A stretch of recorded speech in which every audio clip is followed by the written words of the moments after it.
passed her first test as international emissary for her father's administration.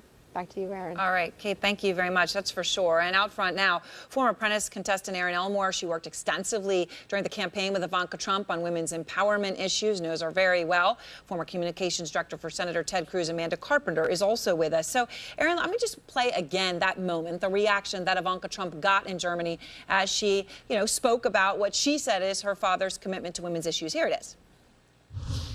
He's been a tremendous champion of supporting families and enabling them to thrive in the new reality of you hear the reaction from the audience.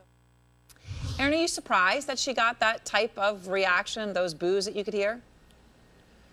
I find that to be such a small part of the conversation. If you look at Ivanka's Twitter feed, it shows that she said she received a warm welcome and had a great time at this summit.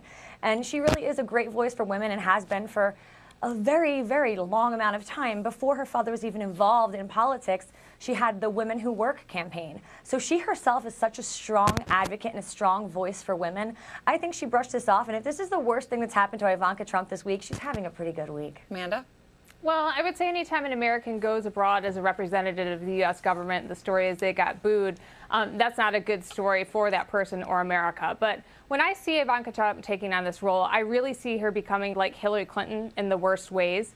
She's sort of becoming increasingly unlikable. She keeps trying to get these jobs that she's not qualified for based on family connections. And every time when given the chance, she's asked about President Trump's poor track record towards women, she defends the bad conduct that he's exhibited in the past.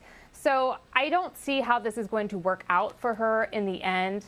I think she'd be much more well-suited. She kept outside of the government role and quit playing this thing where I am a first daughter anytime things get inconvenient for me and a serious advisor every time I want to get a fancy role at a high-profile conference overseas. So, Erin, let me ask you about this, though, because, when she went into specifics at the conference, to your point, she came back. She said she's heard the criticism that her father doesn't support women, of course, but she knows otherwise because of what she's seen with her own eyes. And she specifically said thousands of women have worked for him.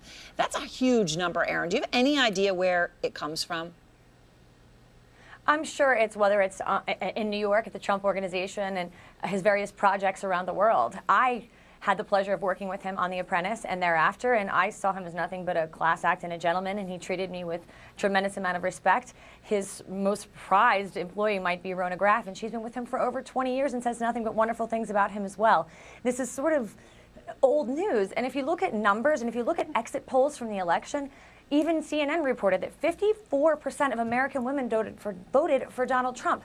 That has to say something about how women see Donald Trump, right, Erin? Well, I think we should be looking at how women abroad are treating Ivanka Trump in this role. She got a really bad reception. I even couldn't believe that they played clips of John Oliver making fun of her while she was there. They get the joke. It is a joke that our government is holding Ivanka Trump up as a symbol of female empowerment when she's gotten everything in her life because of her father. They get the joke, we get the joke. They're asking the questions that we have. Why are you here?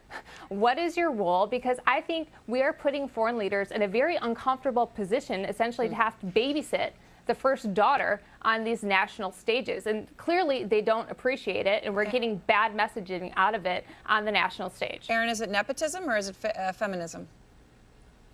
Well, I mean, first of all, that's so hypocritical. Ivanka's a graduate of an Ivy League college. I don't think they just let you in because there's of thousands nepotism. of those.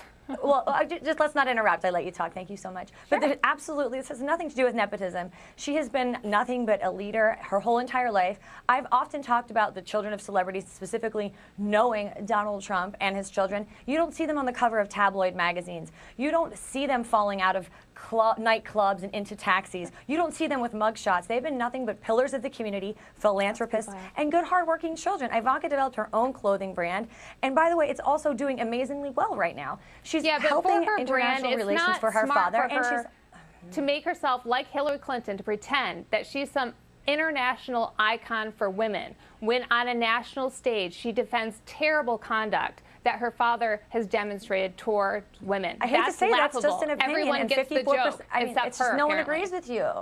Well, why are they laughing that's at her? not the Why reality are they the rest booing? of us I think live some in. people do.